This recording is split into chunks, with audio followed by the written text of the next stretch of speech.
아이들 4명 가운데 1명은 아토피성 피부염을 앓고 있다. 소아 당뇨병 환자도 5년 전보다 2배 이상 증가했다. 아이들이 외부로부터 자신을 방어할 면역 기능을 점차 잃어가고 있는 셈이다.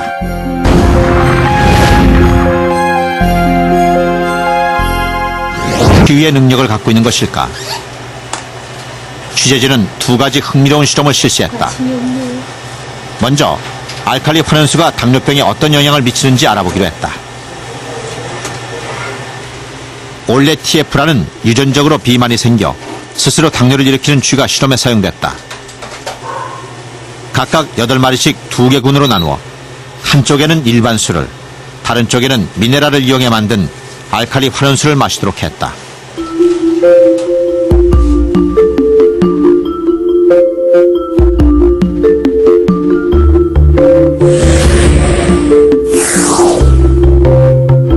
이들 쥐의 평균 혈당치는 각각 69와 53이다.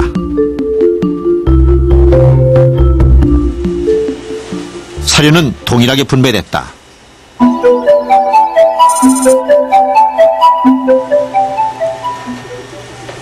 2달 동안 정기적으로 2개 군의 쥐에서 혈액을 채취해 혈당 수치와 중성지방, 콜레스테롤 수치를 체크했다. 스스로 혈당을 높이는 쥐들인 만큼 환원수가 얼마나 혈당치 상승을 억제할 수 있느냐가 이 실험의 관건이다.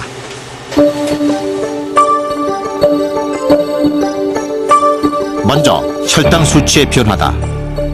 알칼리 환원수가 일반 수에 비해 34% 정도 혈당치를 억제하는 효과가 확인됐다. 다음은 중성지방 수치의 변화다. 이 또한 일반 수에 비해 알칼리 환원수가 30% 정도 중성지방 수치를 억제하는 효과가 있었다.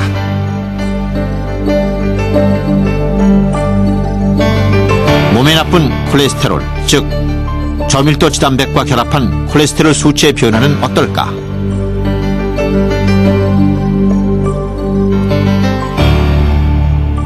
이번 실험은 알칼리 환원수가 혈당 수치를 억제하는 효과뿐 아니라 동맥경화 등 각종 성인병에도 효과가 있음을 증명해주고 있다.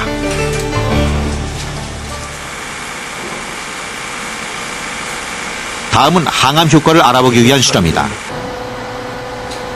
실험용 쥐에다 악성 피부암 세포주인 흑색종을 복강에 주입한 뒤 암의 전이 속도와 크기를 관찰해보기로 했다.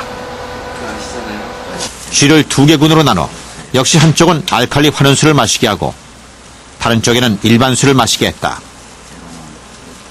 사료는 동일하게 지급됐다.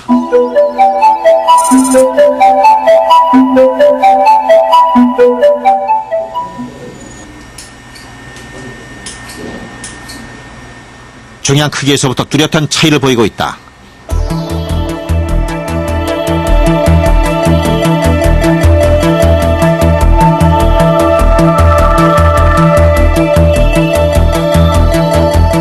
알칼리 환원수를 마신 쥐는 종양 크기가 10.78mm인데 비해 일반 수를 마신 쥐는 그 2배인 20.11mm로 커져 있었다.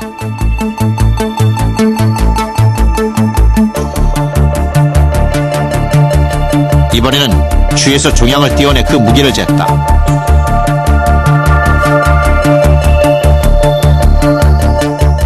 일반 수를 마신 쥐의 종양 무게가 4.8g인데 비해 알칼리 환원수를 마신 쥐의 종양 무게는 불과 2.3g으로 절반에도 미치지 않았다. 또 꼬리에 주사했던 피부암 세포가 폐로 전이되어 자란 콜로니, 즉 암세포군의 수도 큰 차이를 보였다. 하얀색의 폐에서 검정색 점을 나타내는 것이 암세포군이다. 일반 수를 마신 쥐의 암세포군은 260개, 알칼리 환원수를 마신 쥐는 145개다. 알칼리 환원수가 종양 전이를 억제하는 항암 효과까지 있음을 보여주는 대목이다. 인간이 마시는 산소의 2%는 인체에서 활성산소로 변한다. 활성산소는 인체에 침입한 세균 같은 이물질을 백혈구에서 분해하는 이로운 역할을 하기도 하지만 반대로 여분의 활성산소는 조직이나 세포를 파괴하는 2가지 얼굴을 지니고 있다. 즉 활성산소는 전자가 모자라거나 전자를 필요 이상으로 많이 갖고 있어 다른 물질로부터 전자를 빼앗아 스스로 안정을 찾고자 한다. 때문에 반응력이 매우 뛰어나 조직 내 세포나 DNA를 무차별적으로 공격해 노화를 촉진시키고 질병을 유발한다. 우리 인간은 필연적으로 영양분을 섭취하고 또 산소를 호흡을 하게 됩니다. 이 호흡한 산소와 영양분은 미토콘드리아에서 산화 반응을 거쳐서 우리에게 필요한 에너지를 주게 됩니다. 이 산화 반응 과정에서 필연적으로 활성산소종들이 많이 발생하게 됩니다. 이러한 활성산소종들이 세포의 막이라든지 DNA라든지 이런 데 손상을 끼치게 돼서 노화가 일어난다고 알려지고 있습니다. 취재진은 알칼리 환원수를 이용해 조직 내 DNA 보호 능력을 알아보기로 했다. 활성산소에 의해 파괴된 조직 내 DNA에 환원수를 투여했을 경우 어떤 변화가 일어날까? 먼저 알칼리 환원수와 비교 대상인 일반수를 박테리아에서 추출한 플라스미드라는 DNA와 각각 혼합했다. 이어 인큐베이터 안에서 활성산소를 발생시켜 DNA의 변화를 살펴보았다.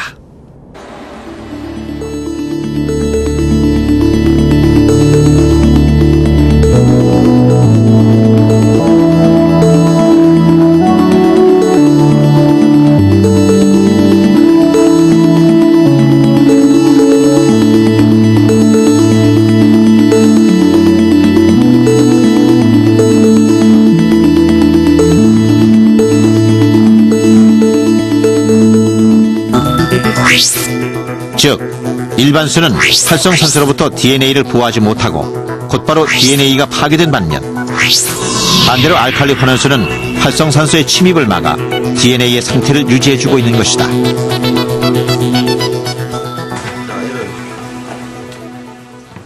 실험용 쥐의 악성 피부암 세포주인 흑색종을 주입한 뒤 이들 쥐를 알칼리 환원수와 일반수를 마시는 두 개 군으로 분리했다.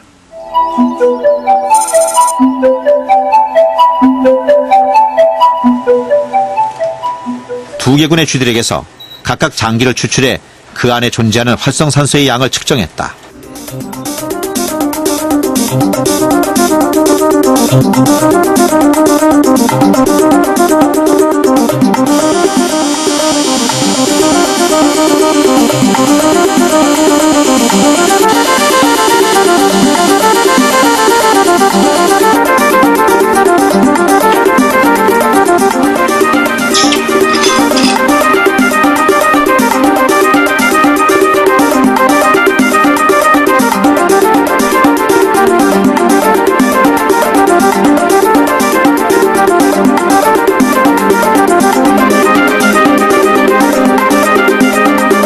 이 같은 효과는 알칼리 환원수에 있는 풍부한 수소가 활성산소와 결합하면서 활성산소를 물로 변화시키는 역할을 했기 때문이다.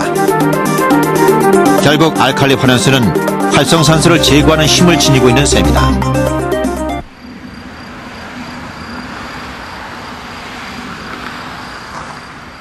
일본 쯔쿠바에 위치한 국립식품종합연구소. 취재진은 알칼리수가 혈액 속도에 어떤 영향을 미치는지 알아보기 위해 이곳을 찾았다. 실험 대상자의 혈액을 채취해 혈액 속도를 살펴보았다. 화면에서 뭉쳐있는 것은 혈구와 혈소판이 응집된 혈전이다. 이 혈전이 많아지면 혈액순환이 제대로 안 돼 동맥경화나 고혈압의 원인이 된다.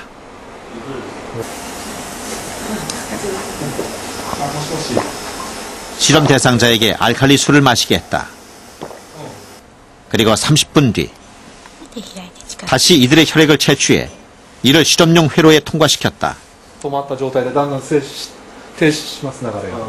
혈액의 흐름이 눈에 띄게 빨라졌고 흐름을 막던 혈전도 크게 줄어들었다. 血液が流れやすければ流れやすいほどいいわけです。それは通過時間が短いということなんですね。通過時間が短ければ短いほど流れやすい。血液が流れやすければもう体の隅々まで血液が行き渡ります。それで組織に十分酸素と栄養が行き渡ると。組織が活発に活動できると、それが健康な状態です。で不健康な状態というのはその反対で、血液が隅々まで行き渡らない。でその原因の一つとして血液自身の流れやすさが重要なんだということを我々見出したわけです。